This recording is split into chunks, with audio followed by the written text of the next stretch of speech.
청취자님, 오늘 이심층 분석에 함께 해주셔서 정말 반갑습니다. 네, 반갑습니다. 평소에 우리가 흔히 소비하는 브랜드 뒤에 숨겨진 그런 거대한 비즈니스 메커니즘을 파헤치는 걸 좋아하시는 분들이라면 오늘 분석 정말 기대하셔도 좋습니다. 맞아요. 오늘 다룰 기업이 일상에서 정말 자주 접하는 곳이니까요. 네. 자, 이 내용을 하나씩 풀어볼까요? 오늘 저희가 해부할 자료는 바로 며칠 전이죠.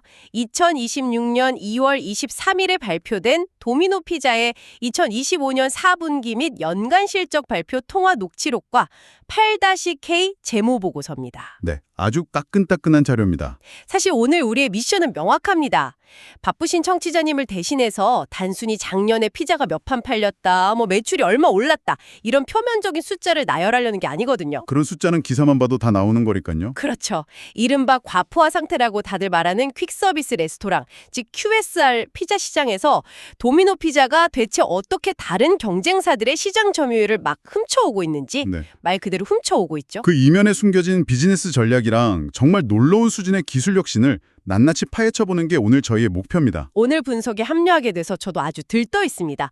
지금 제 뒤로 보이는 배경 화면이 방금 도미노 피자의 글로벌 확장세를 보여주는 거대한 세계 지도랑 네. 그 복잡한 데이터 차트로 싹 바뀌었는데요. 오, 아주 사이버틱하고 멋진데요? 그렇죠. 이 지도 위에 빽빽하게 얽힌 선이랑 숫자들을 보면 우리가 흔히 아는 그냥 동네 피자 배달이라는 개념이 완전히 깨집니다. 이 기업은 사실상 거대한 물류 네트워크이자 첨단 데이터 플랫폼이거든요. 오늘 그 시스템이 어떻게 돌아가는지 하나씩 짚어보시죠. 좋습니다. 본격적인 비즈니스 전략을 파고들기 전에 먼저 시장에 널리 퍼져 있는 일종의 소문이랄까요? 그 오해부터 확실히 깨부수고 넘어가야 할 것 같습니다. 아주 중요한 포인트죠. 이번 실적 발표에서 도미노 피자 CEO인 러셀 위너가 아주 단호하게 선을 그은 대목이 있었잖아요. 내 피자 산업 하락세에 대한 반박이었죠. 맞아요. 최근 몇 년간 외식업계 기사나 뉴스를 보면 사람들이 건강식 트렌드를 쫓고 또 배달 앱에 워낙 다양한 음식이 생기다 보니까 피자 산업 자체는 이제 죽었다, 하락세다 이런 분석이 엄청 많았거든요. 사실 분위기가 좀 그렇긴 했어요. 그런데 이번 통화 녹취록에서 CEO가 제시한 팩트를 보면 완전 딴판입니다. 미국 피자 산업은 2019년 이후로 안 죽었고요. 오히려 매년 1에서 2%씩 꾸준히 성장하고 있다는 거예요. 여기서 매력적인 지점은 바로 그 대중의 인식과 실제 데이터 사이의 괴리입니다. 최근 언론에서 경쟁 피자 프랜차이즈들이 매장을 막 줄폐업한다, 동일 매장 매출이 한 자릿수 중반대로 역성장했다, 이런 우울한 기사들을 쏟아냈잖아요. 네, 유명 브랜드들 폐점 소식이 꽤 있었죠. 시장은 그걸 보고 피자 카테고리 전체가 위기구나 하고 진단했지만 러셀 위너 CEO의 뷰는 완전히 달랐던 겁니다. 어떻게 달랐죠? 경쟁사들이 무너지는 건 소비자들이 피자를 끊어서가 아니라는 거예요. 그냥 도미노 피자가 그들의 고객, 그들의 파이를 고스란히 빼앗아오고 있기 때문이라는 거죠. 시장 전체가 줄어드는 게 아니라 파이 뺏기 싸움에서 이기고 있다는 거군요. 맞습니다.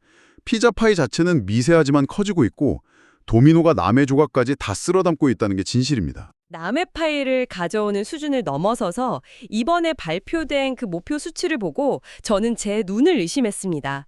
향후 미국 내 소매 매출을 현재 위치에서 2배로 늘리겠다는 원대한 목표를 세웠더라고요. 네, 금액으로 치면 약 100억 달러 규모를 달성하겠다는 거죠. 아니, 지금도 업계 1인데 여기서 덩치를 2배나 더 키우겠다니 솔직히 처음엔 이거 임원진들이 좀 너무 허황된 자신감을 부리는 거 아닌가 싶었거든요. 이게 진짜 현실적으로 가능한 수치인가요? 숫자로만 딱 들으면 약간 말도 안 된다 싶을 수 있습니다.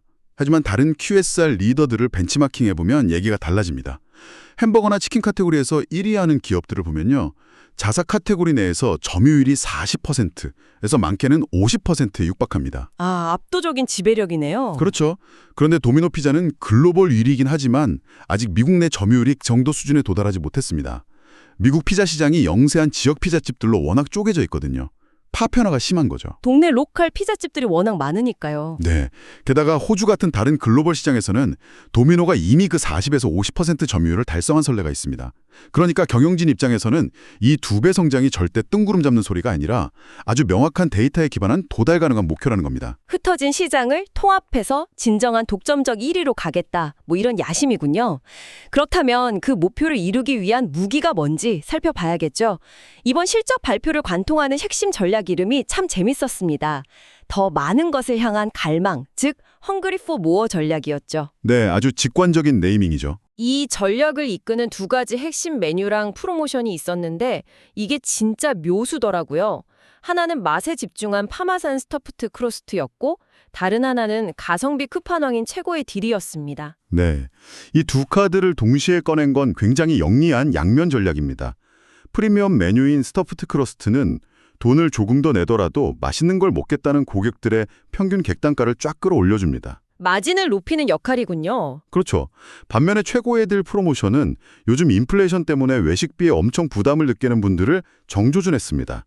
경쟁사나 아예 햄버거집으로 이탈할 뻔한 가벼운 주머니의 고객들을 확 끌어들여서 전체 주문 건수, 즉 볼륨을 폭발적으로 늘려주는 역할을 한 겁니다. 그래서 이게 도대체 무슨 의미일까요? 방금 말씀하신 것처럼 물가 상승이 심각하잖아요. 제가 이 8K 재무 보고서를 보면서 가장 충격받았던 부분이 바로 여기입니다. 청취자님 한번 들어보세요. 2025년 4분기에 도미노 피자의 메뉴 가격 인상률이 무려 0%였습니다. 네, 제로였죠. 플랫입니다. 아니, 식음료 업계 뉴스 보면 다들 원자재값 올랐다, 인건비 올랐다 하면서 핑계대고 메뉴 가격부터 팍팍 올리잖아요. 그런데 도미노는 단 1센트도 안 올렸는데 어떻게 이익을 전년 대비 튼폭으로 늘릴 수 있었을까요? 이게 어떻게 가능한 구조인지 궁금합니다. 이걸 좀 더 큰 그림과 연결해 보자면 기업이 세상을 바라보는 관점이 다른 겁니다. 도미노는 지금 가격 결정력, 즉 프라이싱 파워를 버리고 수익 창출력, 프로핏 파워라는 완전히 새로운 패러다임을 장착했습니다. 가격 결정력에서 수익 창출력으로요? 네, 대부분의 외식 기업은 물가가 오르면 그냥 소비자가 내는 가격표 숫자를 바꿉니다. 이게 가격 결정력이죠. 하지만 이건 장기적으로 브랜드 가치를 갉아먹습니다. 도미노는 그들의 거대한 규모를 무기로 썼어요. 구매력 같은 거요? 정확합니다. 압도적인 바잉 파워로 치즈나 밀가루 같은 원자재를 경쟁사보다 훨씬 싸게 공급망에서 당겨옵니다. 전국 단위로 마케팅 규모를 키워서 효율도 높이고요. 즉, 고객의 지갑을 쥐어짜는 게 아니라 시스템의 비효율을 없애서 박리담의 이상의 구조적 이익을 창출해낸 겁니다. 와, 가격을 올리는 힘이 아니라 안 올리고도 돈을 버는 힘이라는 거네요. 그 수익 창출력의 진가가 프랜차이즈 가맹점주들 주머니 사정에서 고스란히 증명됐잖아요. 맞습니다. 아주 중요한 수치가 나왔죠. 네, 2025년 미국 가맹점당 평균 예상 수익이 전년보다 4,000달러나 늘어나서 무려 16만 6천 달러에 달했습니다.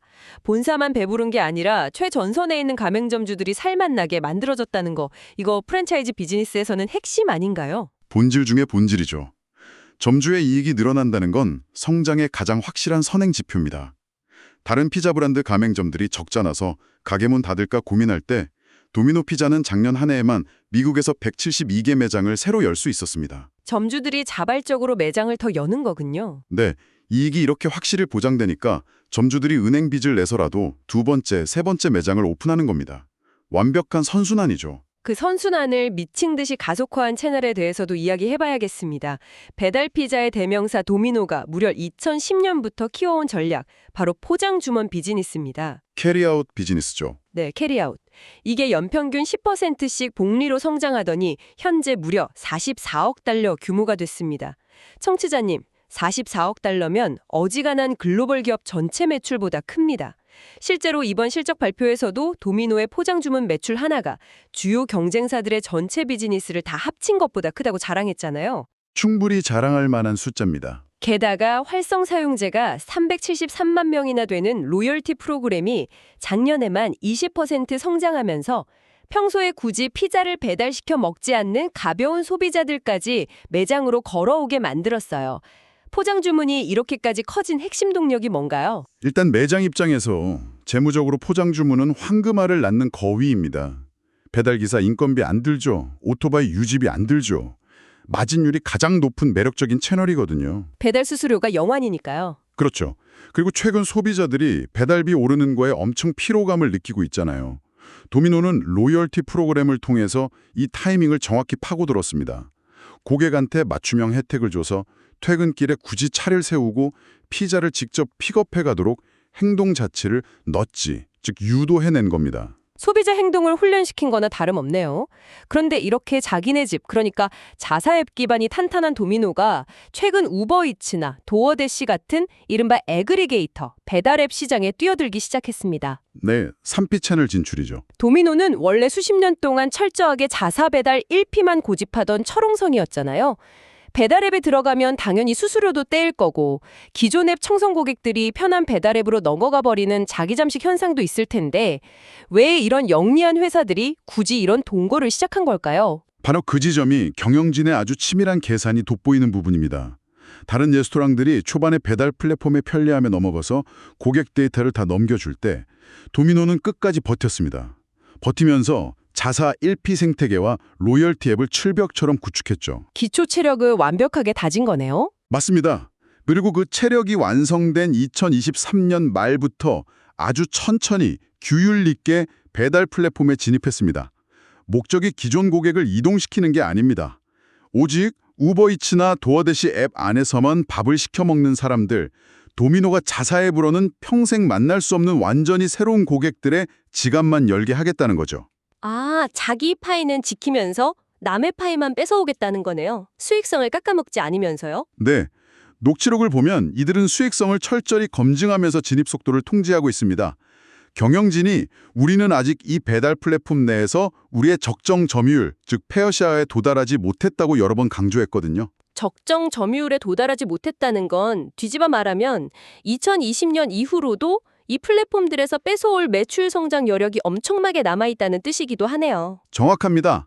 아주 영리한 동거죠. 와, 진짜 무서운 기업입니다. 자, 청취자님, 여기서부터가 진짜 흥미로운 부분인데요.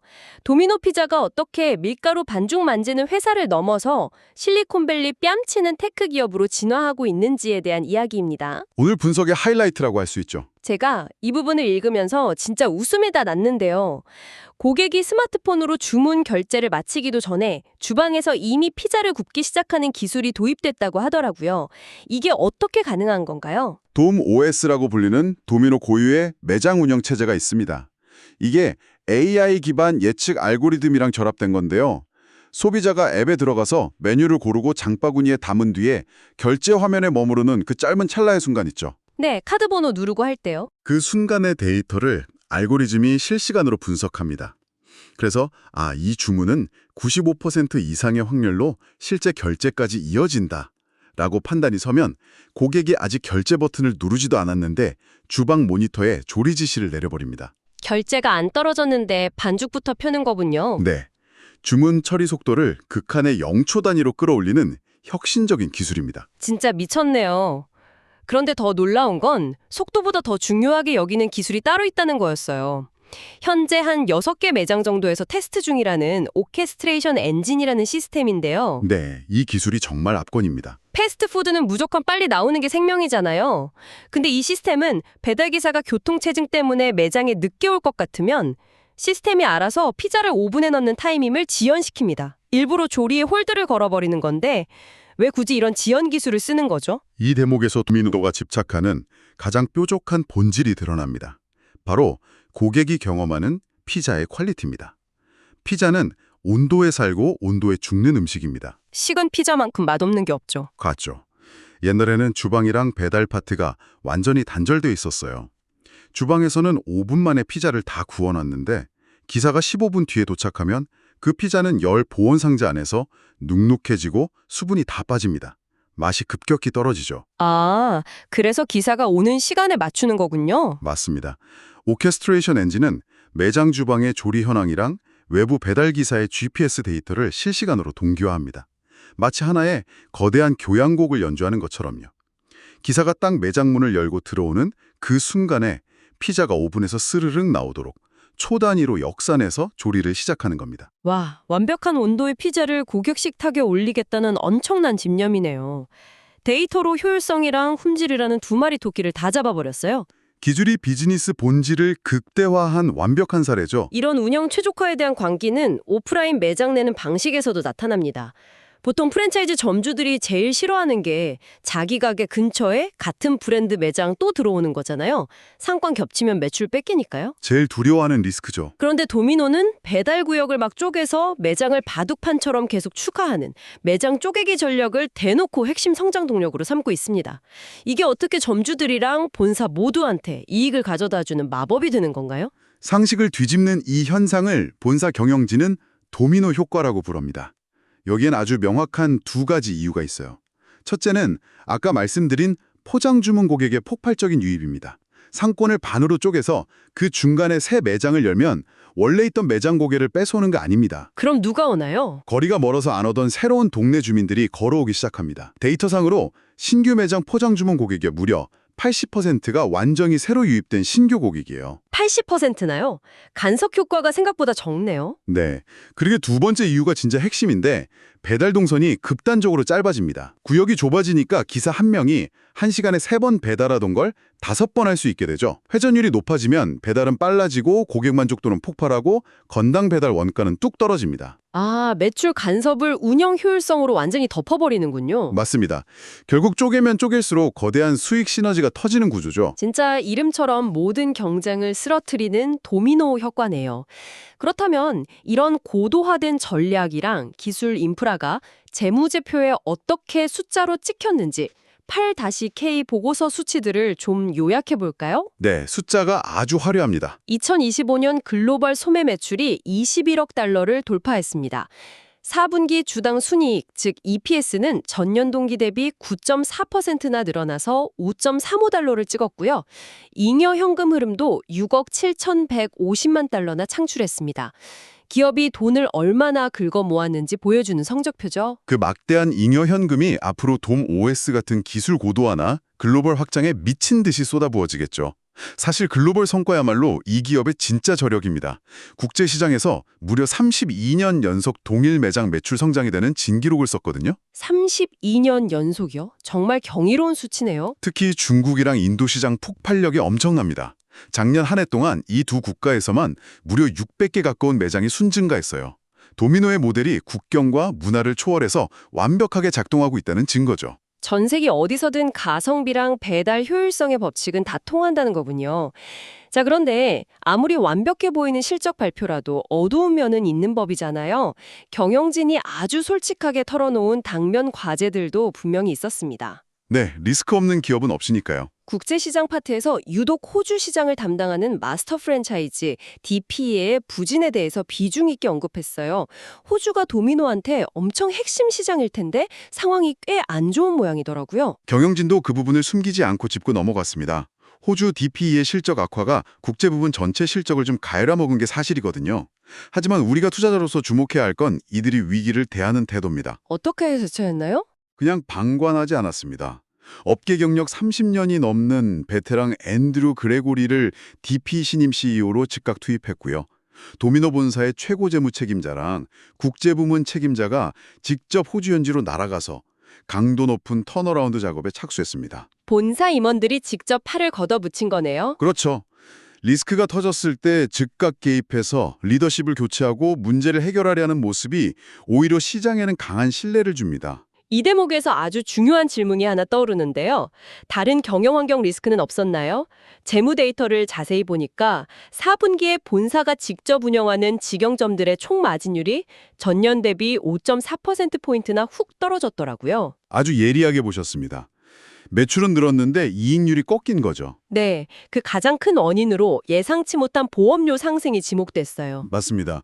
가맹점들은 워낙 매출 볼륨이 커져서 이 비용 상승은 어느 정도 흡수했는데 본사 직영점들 손익계산서에는 꽤 뼈아픈 타격이 온 겁니다. 보험료가 그렇게 큰 비중을 차지하나요? 도미노는 수많은 배달 인력과 차량을 운영하는 거대한 물류회사나 다름없잖아요.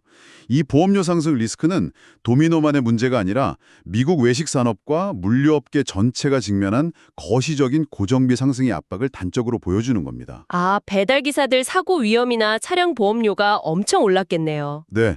게다가 2026년 1월, 그러니까 올해 초에 미국 전역을 강타한 최악의 악천후 때문에 매장 여러 곳이 문을 닫아야 했잖아요. 이 부분이 1분기 초반 실적에 이미 악영향을 줬다고 선제적으로 밝힌 것도 리스크 관리 차원입니다. 투명하게 다 공개하는군요. 그리고 저는 그 질의응답 세션에서 애널리스트가 던진 질문 하나가 너무 흥미로웠어요. 최근 전 세계를 강타한 GLP-1, 즉 기적의 비만 치료제가 피자 산업에 미칠 영향에 대한 질문이었죠. 월가에서 가장 핫한 주제 중 하나죠. 사람들이 식욕 억제 주사를 맞기 시작하면 당연히 고칼로리의 대명사인 피자부터 안 먹지 않겠냐. 이거 아주 합리적인 위협이잖아요. 러셀 위너 CEO가 이걸 어떻게 방어했는지 참 궁금했습니다. 위너 CEO의 답변을 보면 이 사람이 소비자의 심리를 얼마나 완벽하게 꿰뚫고 있는지 알 수 있습니다. 일단 데이터상으로는 비만 치료제가 도미노 매출에 미친 타격은 현재 전혀 없다고 딱 선을 그었어요. 타격이 제로라고요? 이유가 뭔가요? 비만 치료제를 맞는 사람들은 주로 아침이나 점심, 그러니까 개인적이고 기능적인 식사의 양을 줄입니다. 그런데 도미노 피자의 핵심이 뭡니까? 저녁 식사인가요? 바로 저녁, 그리고 주말입니다. 금요일 밤에 가족이나 친구들이 거실에 모여서 박스를 열고 같이 나눠 먹는 음식이라는 거죠. 약물로 개인의 생물학적 식욕은 억제할 수 있을지 몰라도 사랑하는 사람들과 함께 피자를 쉐어링하는 그 사회적 상호작용의 감정까지 없앨 수는 없다는 겁니다. 와, 피자는 단순히 배를 채우는 탄수화물 덩어리가 아니라 관계를 이어주는 사회적 매개체다. 정말 소름 돋는 통찰이네요. 아무리 다이어트 약을 맞아도 주말에 아이들, 꼬마 친구들 놀러 오면 피자 파티는 열어줘야 하니까요. 네, 그 사회적 맥락을 완벽히 방어 논리로 쓴 거죠. 청취자님, 오늘 저희가 도미노 피자의 실적 자료를 핑계 삼아 이 기업의 진짜 민낯을 깊숙이 파헤쳐봤습니다. 이들은 밀가루 반죽을 굽는 평범한 식당이 아니었습니다. 철저한 데이터와 기술 인프라로 무장한 고도의 IT 물류 기업이었죠. 네, 첨단 테크 기업에 가깝습니다. 끔찍한 인플레이션 속에서도 가격을 동결하며 수익을 창출하고 오히려 위기를 틈타 남의 파일을 싹쓸이하는 지독한 전략가들의 모습을 확인하셨을 겁니다. 비즈니스를 하거나 투자를 고민하는 분들에게 이번 분석이 규모의 경제와 기술 융합의 교과서 같은 역할을 했으리라 봅니다. 오늘 심층 분석을 마무리하면서 청취자님들께 아주 도발적인 화두를 하나 던져보고 싶습니다. 오, 어떤 질문인가요? 오늘 저희가 오케스트레이션 엔진에 대해 길게 이야기 나눴잖아요. 배달기사 GPS와 5분 조리 시간이 1초의 오차도 없이 완벽하게 맞춰지는 기술이요. 네, 진짜 충격적인 동기와 기술이었죠. 청취자님, 한번 상상해 보십시오. 주방에서의 이런 물리적인 제품 조리 과정과 외부의 자율주행, 디지털 물류망이 완벽하게 하나로 융합되는 미래가 일상이 된다면 우리가 아는 전통적인 레스토랑 주방이라는 물리적 공간은 과연 어떤 형태로 진화하게 될까요? 레스토랑의 주방이요? 어쩌면 미래의 식당은 요리사들이 땀 흘리는 감성적인 공간이 아니라 데이터 신호에 맞춰서 로봇팔이 기계적으로 피자를 조립하고 그걸 무인 자율주행차에 던져 넣는 도심 속 거대한 로봇 물류 허브로 완전히 대체되어 버리는 것은 아닐까요? 식당이 감성의 공간에서 초정밀 로봇 물류 허브로 변모하는 미래라 진짜 등골이 오싹하면서도 매력적인 상상이네요. 기술 혁신이 어디까지 경계를 부술지 묵직하게 다가옵니다. 오늘 한번 깊게 고민해 보실 만한 주제일 겁니다. 네, 청취자님도 오늘 전문가님이 던지신 이 화두를 한번 곱씹어 보시면서 여러분이 속한 산업이나 일상에 이 무서운 효율성의 혁신을 어떻게 적용할 수 있을지 스스로 탐구해보는 시간을 가져보시면 좋겠습니다. 오늘 저희가 준비한 깊고 찐득한 비즈니스 탐험은 여기까지입니다. 함께해 주셔서 감사합니다. 네, 항상 호기심을 잃지 마시고요. 다음에도 여러분의 시야를 탁 트이게 해줄 날카로운 심층 분석과 함께 돌아오겠습니다. 청취자님, 감사합니다.